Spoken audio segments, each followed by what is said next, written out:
श्री स्वामी समर्थ. स्वामी भक्त हो, स्वामी अक्कलकोटीमध्ये आपलं स्वागत आहे. एक लक्षात घ्या की फक्त परमेश्वरच ह्या पंचमहाभूतांना काबूत ठेवू शकतो. स्वामी तर अवतारी पुरुष होते, ते प्रत्यक्ष परमेश्वरच होते. म्हणून त्यांचे चारित्र्याचे वाचन केले व ऐकले की मनाला शांती मिळते. तर सुरू करूया आजचा प्रवचन. नित्य स्वामी दर्शन दिवस 32वा.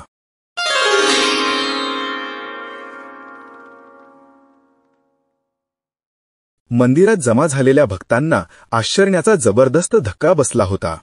स्वामी आकाशमार्गे सरोवराच्या मध्यभागी अचानक अवतीर्ण झाले ही बातमी गावोगाव पसरली आणि द्वारकेपासून स्वामींना पाहायला माणसे येऊ लागली. महंत आणि त्यांचे ते गुंड शिष्य नारायण सरोवरात उतरले आणि स्वामींच्या दिशेने जाऊ लागले. त्यांच्या हातात पूजेचे ताट होते. स्वामींनी त्यांना पाहिले मात्र आणि महंत लटालटा कापायला लागले. एवढी स्वामींच्या नजरेत जरब होती. कसेबसे महंत स्वामींपाशी पोहोचले. स्वामी पाण्यावरच होते आणि महंत गळाभर पाण्यात अक्षरशः रुतले होते. त्यांचे पाय चिखलात खोल खोल जाऊ लागले. महंत स्वामींची करुणा भाकू लागले. म्हणू लागले, ह्या अपराध्याला क्षमा करा. पुन्हा माझ्या हातून वाईट कृत्य घडणार नाहीत. कुणाकडूनही स्नानासाठी दक्षिणा गोळा करणार नाही. स्वामी कृपावंत व्हा आणि क्षमा करा. आता मंदिरात चलावे. अपराध सर्व क्षमा करावे. दीनजनोद्धारका उठावे. पतित पावना नृसिंहा. स्वामींना महंतांची दया आली. स्वामींनी काय केले तर ते पाण्यावरून चालत मंदिराकडे निघाले आणि त्याच वेळेला महंत पाण्यातून धडपडत खाली पडत मंदिराच्या दिशेने चालू लागले. महंतांनी स्वामींना मंदिरात नेले. एका चांदीच्या चौरंगावर बसवले. षोडशोपचारे पूजा केली.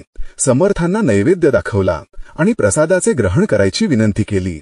समर्थांनी अन्नाचे ग्रहण थोडेसे केले आणि तो प्रसाद पुन्हा महंतांच्या हातात दिला व सर्व भक्तांना प्रसादाचे वाटप करायला लावले.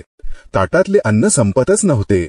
पाण्यावरून चालत जाणारे, आकाशमार्गे संचार करणारे, प्रसादाचे ताट अक्षय भरून ठेवणारे स्वामी सर्व लोक प्रथमच अनुभवत होते.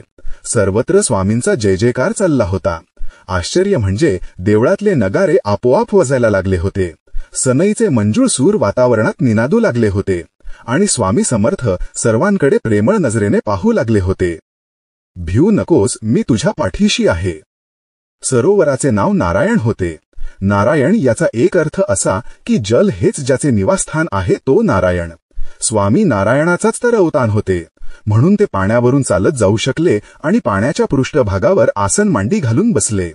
एक लक्षात घ्या की फक्त परमेश्वरच ह्या पंचमहाभूतांना काबूत ठेवू शकतो.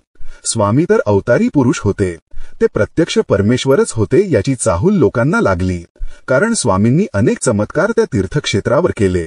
माझ्या प्राणप्रिय स्वामी भक्तांनो, स्वामींचे चमत्कार समजून घेतलेत की स्वामींची अवकाशव्यापी मूर्ती मनात भरते. इति श्री नित्य स्वामी दर्शन दिवस 32वा संपूर्णम.